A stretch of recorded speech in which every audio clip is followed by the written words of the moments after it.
Hello everyone and welcome to my channel. My name is Crown and today we are going to have some more stories that I hope that you will enjoy.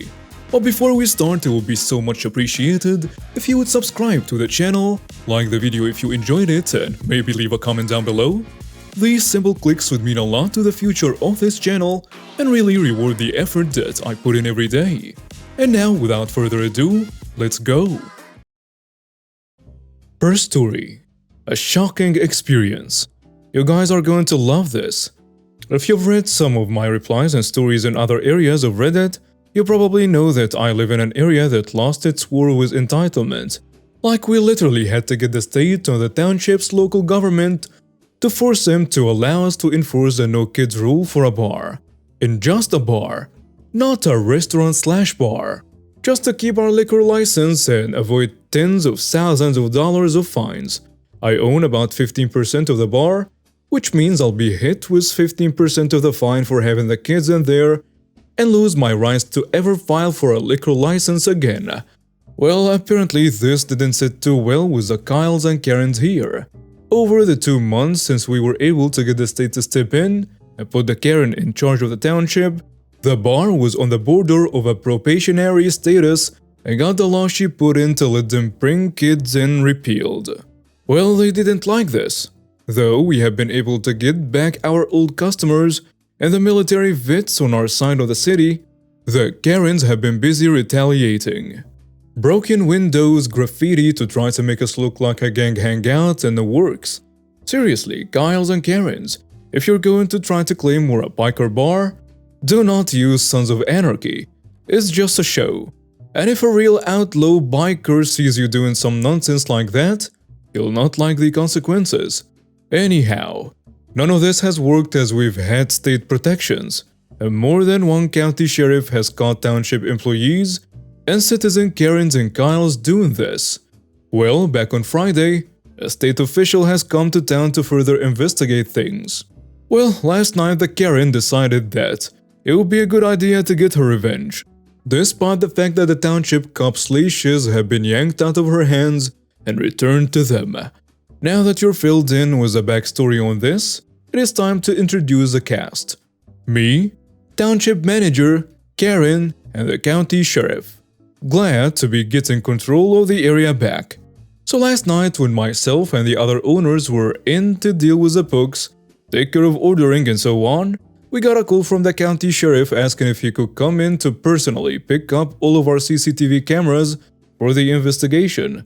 I agree, and when he gets to the bar, I'm pulling all of my footage of the harassment when I notice that the township manager is leading a protest full of Karens and Kyles demanding that we stop discriminating against parents. I thought the whole point of a bar was to get away from the kids. Anyhow, I spot them on the live CCTV feed and ask the county sheriff to accompany me while I run them off, since I've got to tell them to go before I can get the police involved. The dialogue. I tell them, please get off my property. None of you are welcome. And the township manager tells me, start letting us bring our freaking kids in again. I never repealed my law. No, the state did. So pick a point on the horizon and go get lost there before I call the cops. Try it, and we will sue you. Final warning. Get the heck off my property. And that's when I got tasered by one of the mob. In the chest. And something happened with my heart that made me pass out. When I woke up in the hospital, I was told that the township manager and most of the mob got away. But from what I was told, the township manager now has a warrant. And the sheriff has the one that tased me in jail. I will go to the cardiologist tomorrow to start testing to make sure there is no serious damage. Edit. Well, I'm home from the cardiologist. I'm apparently off slightly with my heart rhythm, and I'm hooked up to a portable monitor to see if it's a permanent issue, or if my heart is righting itself, and see about getting restraining orders for myself, my bar, the other managers, and my employees.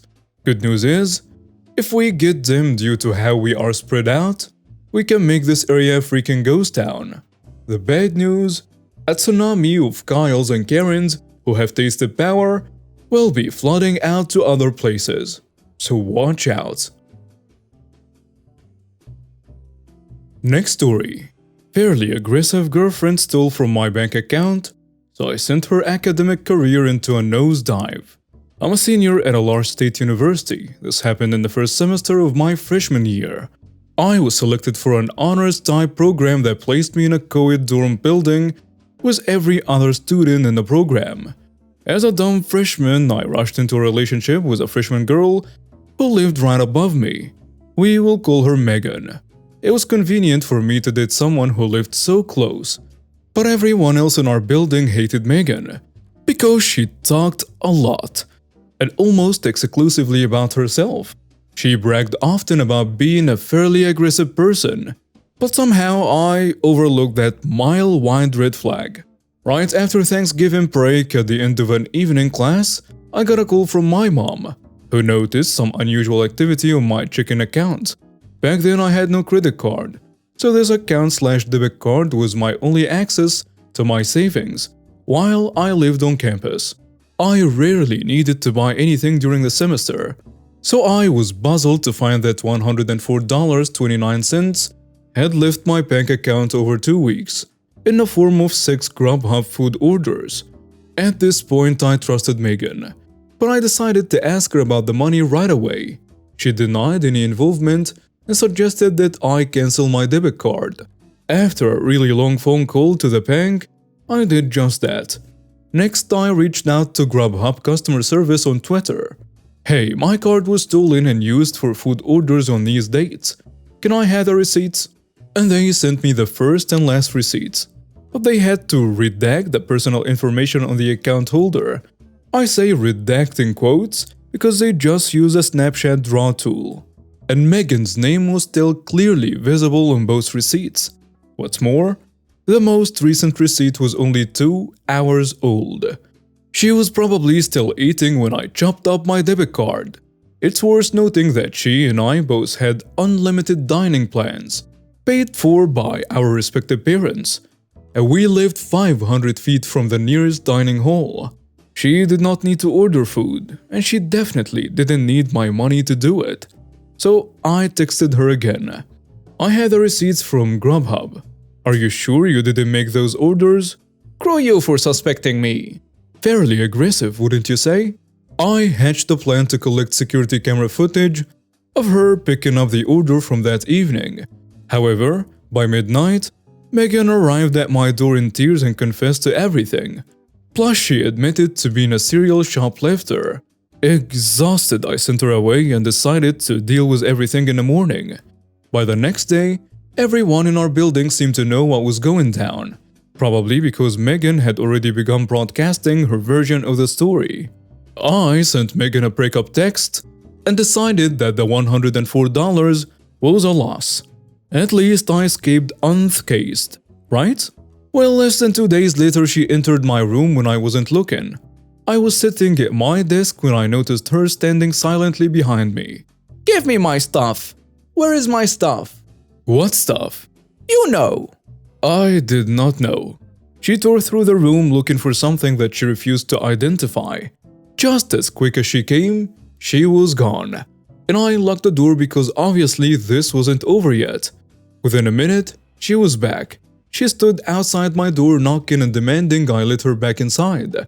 The knocking quickly got more violent and she started shouting, "I know you're in there," and opened the door. Mind that we lived in this building with students in our program who all know each other, and all of them could hear her. Pretty quickly, Megan was rattling the handle of my door. Next, she began throwing herself at it, shoulder first, trying to break it down. I lived next door to my RA. By judging by the lack of any intervention, he was elsewhere. So I whipped out my phone and texted him to send backup. Meanwhile, I saw my heavy wooden door bending and buckling. I even heard it crack a bit. My RA was on duty in another building, so he sent 3 of his colleagues to de-escalate the situation. They brought Megan downstairs, where she revealed that the stuff she wanted was just a t-shirt and keychain that she gave me for my birthday. Whatever, I let her have those. I still just wanted this to be over. However, once I shared my story with the resident live staff, They filed university paperwork to place a no-contact order between me and Megan.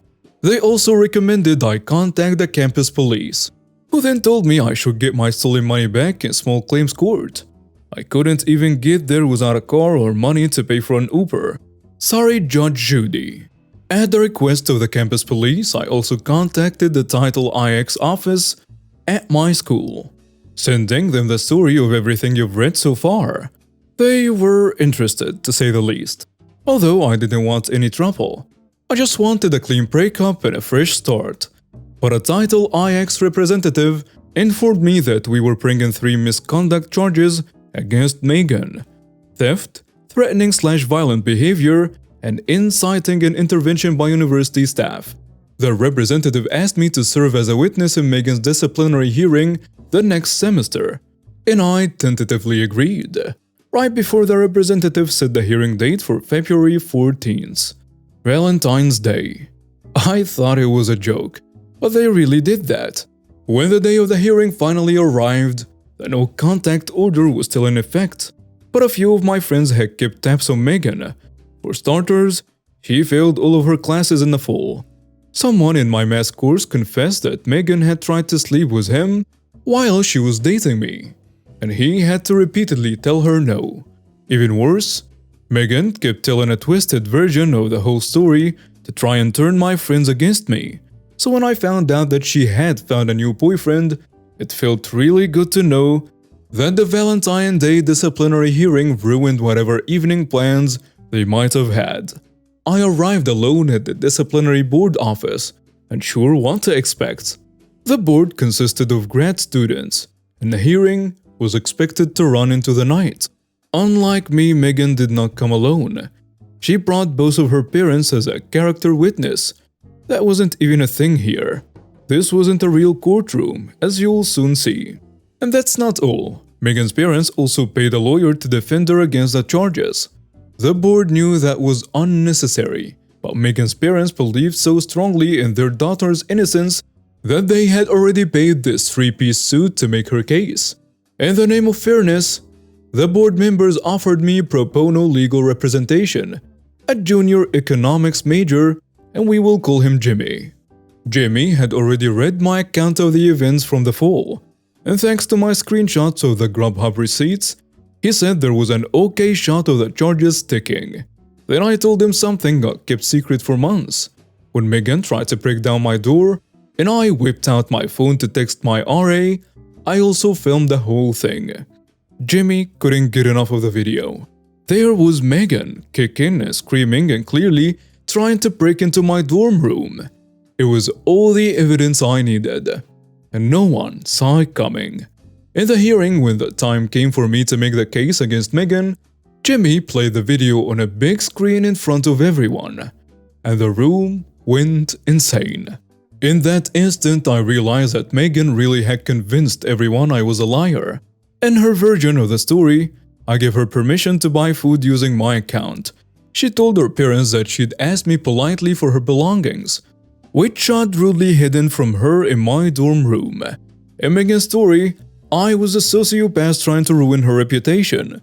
Before I unveiled the video, it was her word against mine. I still did not want revenge, even after finding out that Megan tried to cheat on me.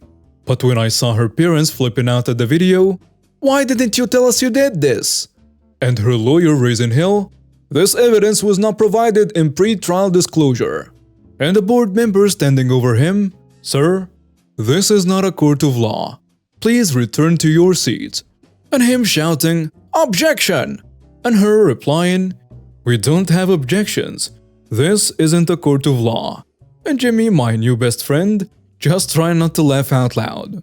And that's when I realized how good revenge can feel when it's fair and deserved. The board found Megan responsible for all 3 charges. My side of the bench recommended the university terminate her housing contract and force her to pay restitution. Her side recommended only restitution and a reprimand. The board compromised. Her family paid back most of the money she stole, most because 2 of the 6 orders had the same price, and the lawyer convinced the board I had duplicated an order. And Megan was forced to move into a different dorm building.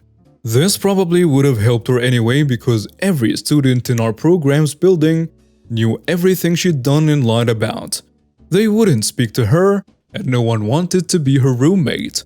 By the time she had to move buildings, she'd already failed all of her courses again, having paid for her tuition, her unused dining plan, her lawyer, and her restitution.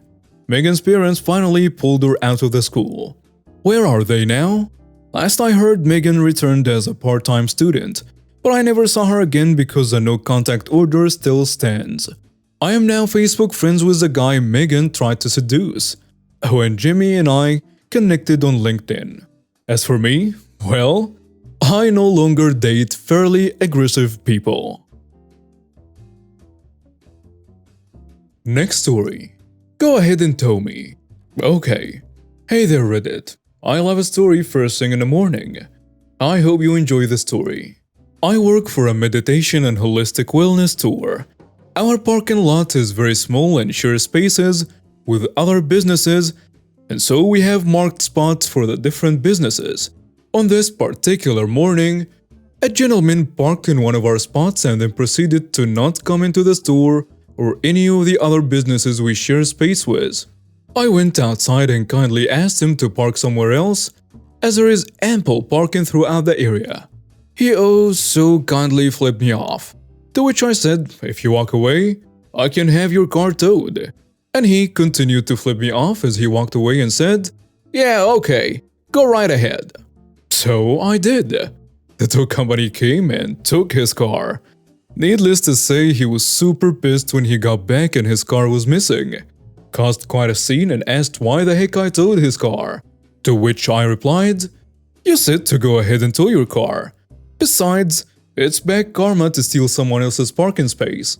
I gave him the card for the tow company and told him to have a nice day. Happy Friday, jerkwad.